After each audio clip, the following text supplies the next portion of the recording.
શ્રી શિવ મહાપુરાણમાંથી આપણને પ્રશ્ન થાય કે દક્ષના યજ્ઞમાં વિષ્ણુ અને બ્રહ્મા કેમ ગયા હશે?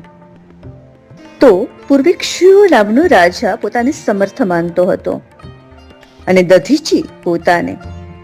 બંને વચ્ચે મારામારીમાં દધીચી ઘાયલ થયા. એટલે શુક્રાચાર્ય આવી અને દધીચીને મહામૃત્યુંજય નામનો મંત્ર આપ્યો. મંત્ર જાપથી શિવજીએ પ્રસન્ન થઈને દધીચીને 3 વરદાન આપ્યા. પહેલું, તેના હાડકાં વજ્ર જેવા થાય. બીજું, તેનો કોઈ નાશ ન કરી શકે. અને ત્રીજું, તે ક્યારેય દીન ન બને. વરદાન મેળવી દધીચી ક્ષુવ પાસે ગયા. તેમાં ક્ષુવની હાર થઈ એટલે તેણે વિષ્ણુની સહાય લીધી. વિષ્ણુ અને ક્ષુવને દધીચી સામે ઝૂકવું પડ્યું. પરંતુ ક્ષુવ રાજાનો પક્ષ લેવાને કારણે બ્રહ્મા અને વિષ્ણુને શાપ થયો હતો.